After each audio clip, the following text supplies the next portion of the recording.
Hey, here's a little reharmonization of Stand By Me.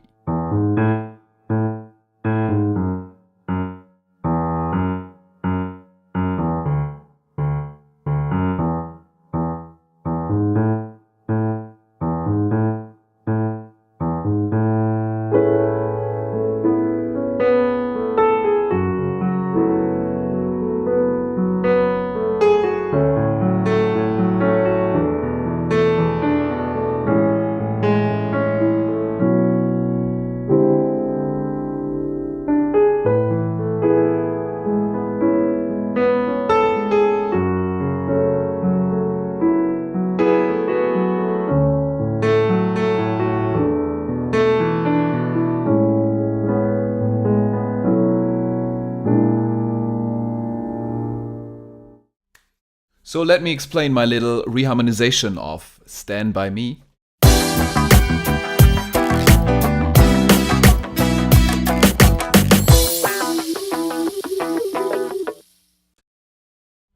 What I do here is basically the chords of Stand By Me are the standard 50s progression. So it's the 1 chord, then it's a relative minor chord, 4 chord, 5 chord, and back to 1. I'm actually gonna do a video course on these chord progressions, also on the 50s progression, if you're interested in that. So here with Stand By Me, I start with the 1 chord. But I play it a little differently, so this is an A major 7 chord, nothing fancy, but it's an upper structure chord. So I'm essentially playing an E major triad over A major. Just stacking the thirds. And this gives that nice, mellow, jazzy, a little jazzy sound, smooth. And then I move to the relative minor, to F sharp major. And this voicing is it's the same upper structure. It's again an E major triad over F sharp minor, which gives a nice F sharp 7-11 sound. And then I move to D major 7, nothing fancy here. Then another upper structure, E sus4. So it's just a D major triad over E. It's a very common voicing for a sus chord used on the dominant.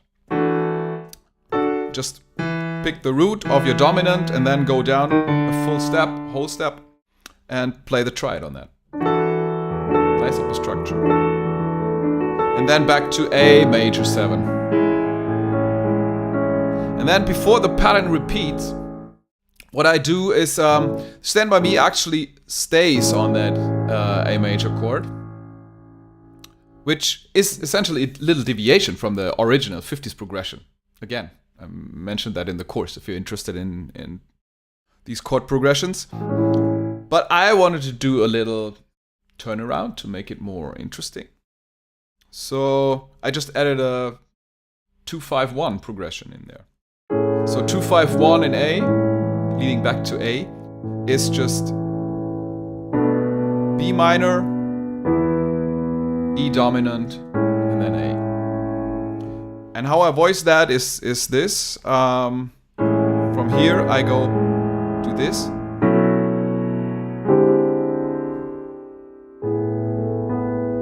So let's go through these voicings. So the 2 chord, it's another upper structure. It's an A major triad over B, which you might notice is the same upper structure I used for the sus4 dominant chord before. So it's a little ambivalent. It's ambiguous, I should say. It's neither minor or major here. Because I don't play the third. But you could play the third. On a minor chord, you can do that up structure and also play the third, and it sounds awesome.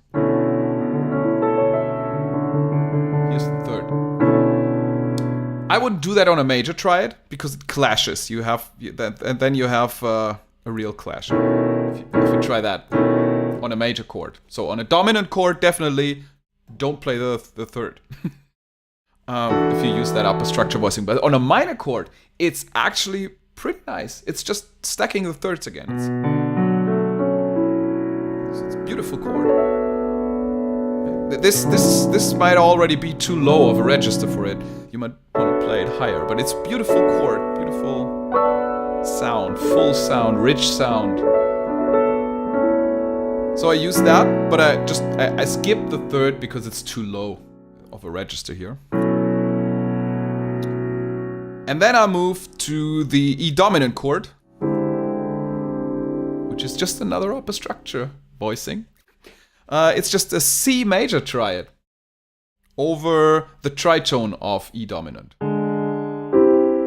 So you might know that the tritone, the third and the seventh of a chord in jazz are the most defining chord tones because the root is played by the bass player. Sometimes even if there's no bass player, our brain adds the root somehow. We can somehow deduce that because we've heard these progressions so often. And the fifth, we don't need the fifth. The fifth is just the one of the first overtones of the root. So just play the tritone here, which is D and G sharp. It's a tritone in E dominant.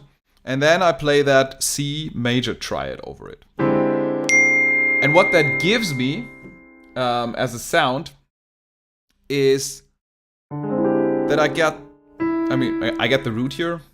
Technically, don't need that. I get the sharp 5, or B13, however you want to call it, and the sharp 9. So I get two nice alterations here.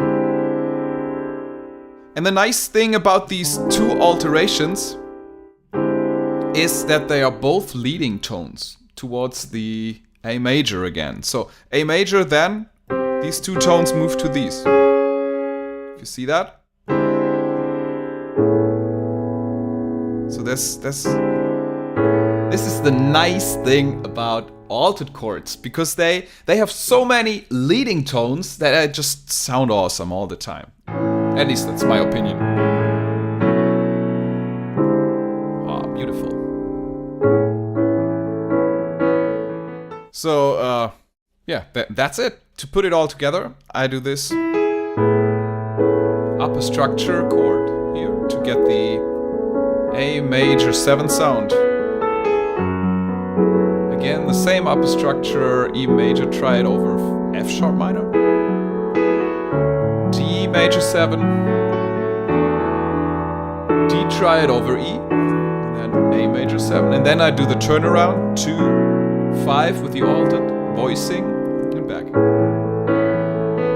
And actually on the second walkthrough,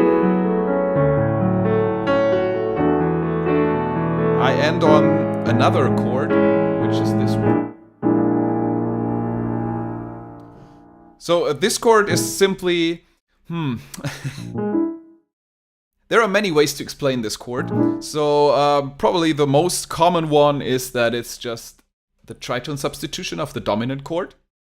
So the dominant chord would be the E.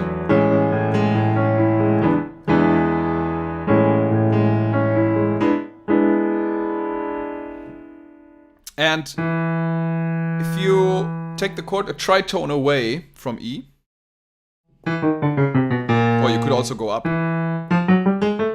it's the same, tritone is right in the middle, you get the B flat. B flat is the tritone substitution of E. And so instead of E as a E dominant, we can also play B flat dominant. And it sounds, even though it's outside of the key of A major, it sounds very natural.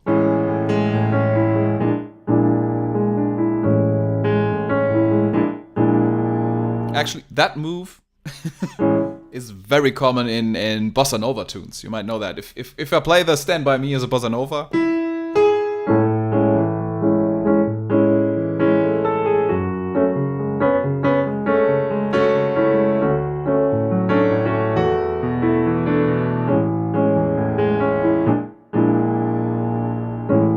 yeah, usually with that rhythm. That's Bossa Nova. So it's just the tritone substitution of the dominant chord. But if that's hard for you to think about, so you could just think about it moving up a half step. So when you're here on the tonic, you move up a half step and just play a dominant chord on that.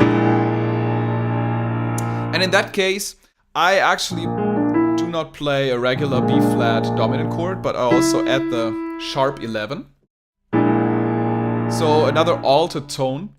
And if you look at it without the bass note, when I play that voicing, you couldn't even tell whether this is B flat dominant or E dominant, right? I mean, these two notes are part of E dominant and are also part of B flat dominant. That's the magic of tritone substitution. I mean, because the defining interval of a dominant chord is a tritone, it is no wonder that the chord a tritone away shares the same tritone with its tritone substitution. It sounded complicated. But trust me, it isn't. So, in essence, you can just play an E dominant chord and then just put the tritone substituted chord root in the bass. So just play an E dominant and then put B flat in the bass. Listen. This is actually a nice altered. Well, not as nice. I would voice it differently, but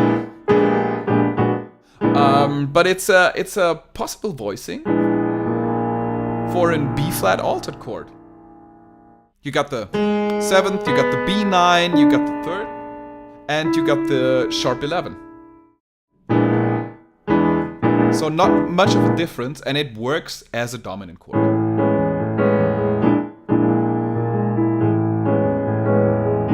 So if you want to have that bossa nova feel, you better keep that sharp 11 in there. Now let's explore some more possibilities where we could go more crazy in reharmonizing Stand By Me. If you're into that. I kept it very simple in the beginning, but you can go much further. But yeah, sometimes you lose more and more listeners the more harmonically elaborate it becomes. So you have to be careful with it. You have to strike a balance. It's like reharmonization and these fancy chords and upper structures like these. They are like spice in cooking, like the spices in cooking. So you don't want to throw all the spices you got into your pot. No one's going to be able to eat that. But you have to sprinkle just a little spice here and there to make it just right. So know about these crazy fancy ways you can do in reharmonization, but then scale back a little to make it digestible for your audience. So when we start with this, we could also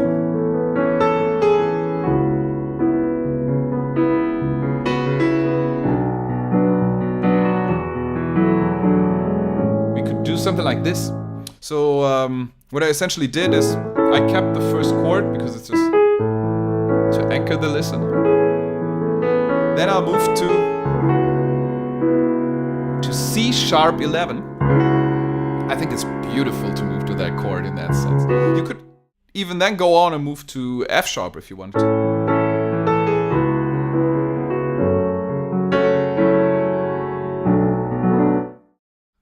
The magic here is that, yeah, well, it's twofold probably.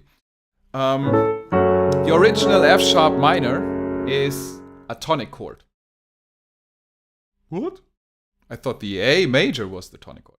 Well, in functional harmony, there are basically three functions. There is the tonic function, which is just at rest. Then there's the predominant function, which is, yeah, right between tonic and dominant. And then there's the dominant function. So there's 3 functions in functional harmony, but we have 7 chords in a regular diatonic scale. So there are multiple chords that can play the tonic function, or the predominant, or the dominant function. And the 2 typical chords playing the tonic function are the 1 chord, like here the A major 7, and then the relative minor of the 1 chord, so the 6th chord.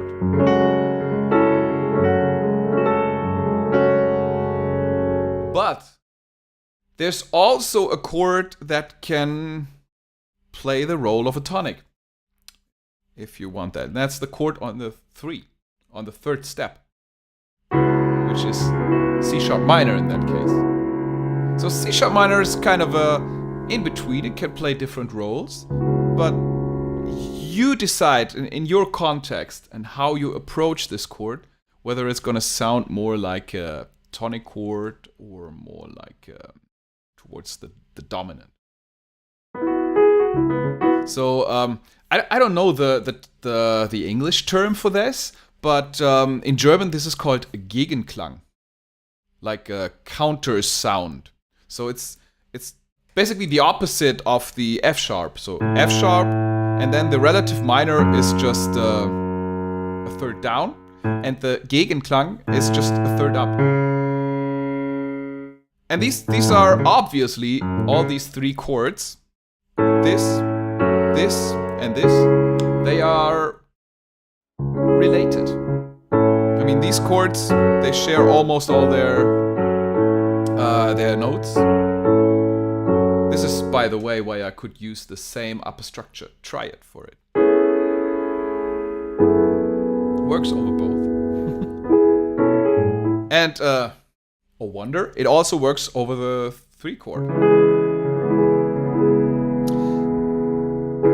So they share a lot of notes, and that's why this C sharp minor can act as kind of a tonic.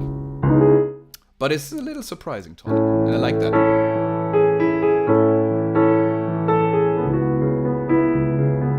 Nice. And then I'll move to the B minor chord, not to the D major, which would be the usual chord here, or the original chord here. I could do that, but it sounds boring to me. So I move to the B minor, and again, this is just the relative minor of the D major chord. So D major playing the subdominant function, which is a predominant function. I know it's a little confusing. It's called the subdominant. There's only one subdominant, but it plays a predominant function, and there's another chord that can also play a predominant function. Oh wonder, it's the B minor. It's just the relative minor chord.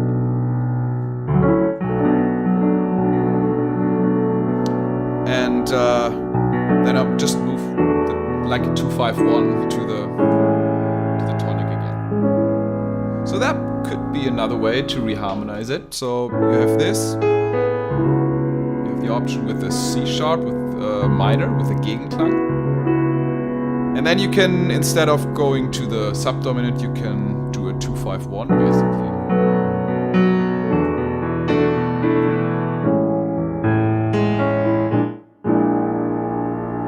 Okay. And I think that's enough for this little excursion into reharmonizing a tune. You certainly could get more fancy than that. But as I said, don't overdo the spices. You can mix and match all these techniques. I mean, throw in a 2-5-1 progression here and there, or just use the relative minor instead of the original chord, or even be a little more adventurous and use the Gegenklang. And if you then like do 2-5-1s and then also throw in a tritone substitution like this,